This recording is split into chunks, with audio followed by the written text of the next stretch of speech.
Gure kartzela den konstituzio horren ospakizun eguna da. Beraz, ez da gure jaia. Zuetariko asko behar da jaio gabe ongo zeinaten, ni ere oso gaztetxua nintzen, baina oso gogoan dut Franco diktadorea 1975an hil zenean, ohean hil zenean, nolako ilusioa geneukan, nolako ilusioa piztu zen Euskal Herrian. Aspaldiko 1512 hartan galdutako burujabetza hura berreskuratzeko aukera genuela, pentsatu genuen orduan. Baina, baizera, jakasarra, trampa itzela geneukan aurrian. Ondoren, transizioaren iruzurra etorri zen, benetako iruzurra.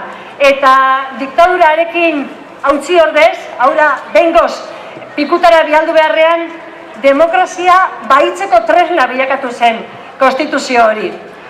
Eta diktadura frankistaren garai luze, gogo eta neketsuaren ondoren, beste 4 hamarkadatan zehar, gaur 39 urte dauzka, betetzen ditu Espainiar Konstituzioak, beste 4 hamarkadatan zeharia gure eskubideak ukatu eta gure ilusio eta ametsak ondatu egin dizkigute Espainiako Konstituzio horren izenean.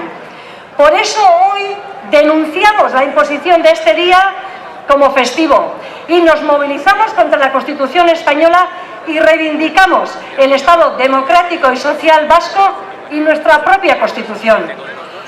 Dano dakigu Espainiako Konstituzioa bere testua berez dela zeharo ukatzailea. Baina okerren ez da hori, gainera estatuaren aldetik egiten den interpretazioa, egiten den testuaren irakurketa oso guztiz maltzurra da. Eta edozein, dano dakigu moduan edozein aldarrikapen politiko, edozein disidentzia erasotu eta desegiteko laguntxo ona dauzkate, botere judiziala daukate, eta horren bitartez danak zapaltzen dituzte.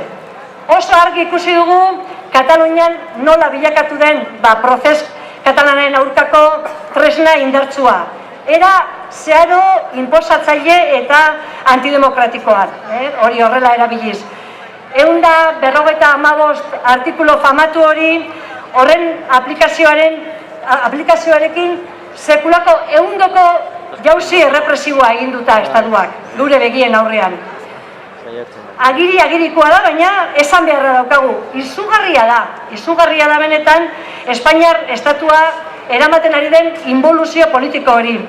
Eta 78ko erregimenarek bere burua kinkalarrian ikusi duenean, Kataluniako prozesuarekin, bere hortzak zorrotzenak, bere aurpegi bortitzena erakutsi digu ultranazionalismo Espainiar horren bitxartez. Askotan esan dugu, baina berriz esan beharra daukagu. Kataluniaren aurkako erasoa, guztion aurkako erasoa eta mehatxua da. Oso argi utzi digute, baita guri ere, geure etorkizuna erabekitzeko burujabetzaren bidean urratsak sendo ematen hasten garen unean, zer daukagun aurrean. Argi dago Euskal Herria ere ez dela estatuaren erasoetatik salbu egongo. Ez da izango oasi bat.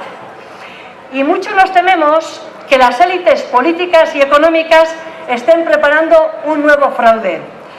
Nos están hablando de reforma de la Constitución española y de reforma de los estatutos de autonomía para lograr un nuevo estatus para Euskal Herria. Pero en medio de esta enorme involución política, visto lo visto, ¿qué podemos esperar? Lo más probable es que el resultado sea mayor centralización, mayor negación de derechos y libertades e incluso está muy claro que puede ser un retroceso en los niveles de autogobierno actuales. O sea, la perpetuación de una dependencia que nos impide construir un futuro de libertad y bienestar para nuestro pueblo. Eso es lo que tenemos delante. Espainiar estatuaren barruan Euskal Herria zeharo hipotekatuta dago. Ez dugu inolako burujabetzarako aukerarik. Zentzu guztitzan, menpekotasuna arlo guztietakoa da. Ez dugu etorkizun politikorik, ez ekonomikorik, ez sozialik, ez kulturalik. Dena daukagu hipotekatuta horren azpian.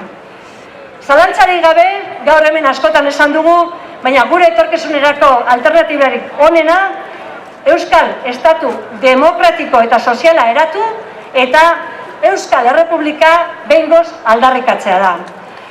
Eta independentziaren bidean, benetan gure herria martxan ganoraz jartzeko garaia da.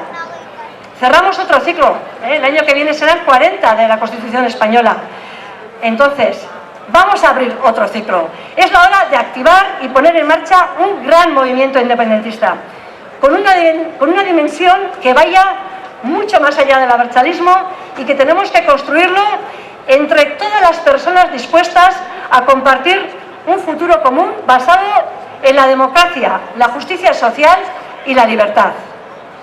Ikusi dugu, danok hor egon gara presente, gure esku dago ekimenak bultzatuta egiten ari diren herri galdeketetan 160.000-tik gora dira. Ia 160.000 dira dagoeneko independentziari edo Euskal Estatu burujabeari bai esan diogun herritarrak. Eta milaka herritar gehiago izango dira galdeketa berriak eginala. Aktibatu, antolatu eta independentziaren alde lanean jartzeko deia egiten diegu guztiei, egiten dizuet guztiei. Masa kritiko horrek izan behar duelako benetan burujabetza prozesu hortarako sujetuaren oinarria. Gehiengo sozial independentista indartsu bat martxan jarri eta hegemoniko bilakatzea da aurrean dugun izugarrizko erronka. Beraz, animo eta aurrera!